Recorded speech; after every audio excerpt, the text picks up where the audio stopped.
Welcome back to Android Weekly. My name's Jace, and today we cover things like new KitKat releases, both official and unofficial, and how exactly will Google reach the next billion users. Here it comes. Now, by far the most common and anxious question asked here at Android Authority is something like, when will the next Android version be available for my particular phone? Well, in that case, we have some good news for you. Since last Tuesday, we had official over-the-air KitKat releases for both the Nexus 7 2012-2013 and the Nexus 10.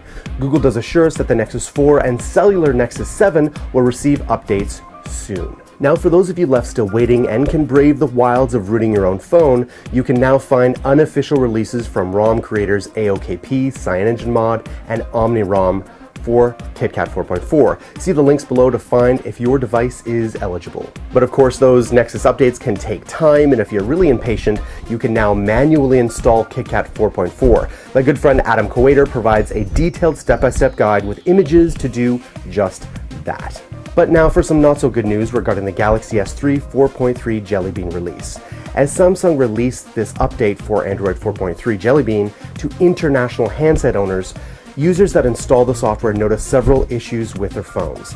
Some of those problems included reduced battery life, app crashes, inconsistent Wi-Fi connections, laggy performance, and even complete lockdowns on the device on lock screens that can only be solved by pulling out and reinserting the battery. So how does Android reach the next billion users? Some people believe the Moto G is a good start.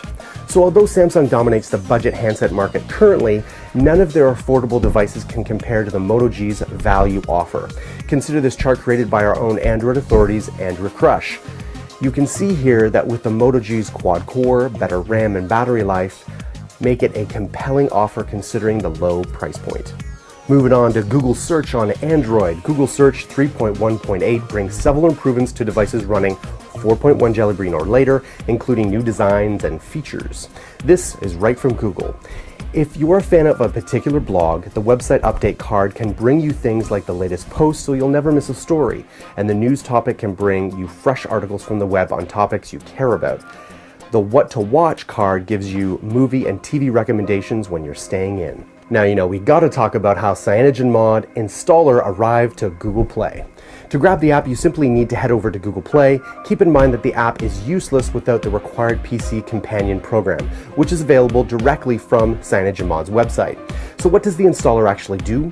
Basically, it automates the entire Cynanogens installation process, requiring very little knowledge from the end user.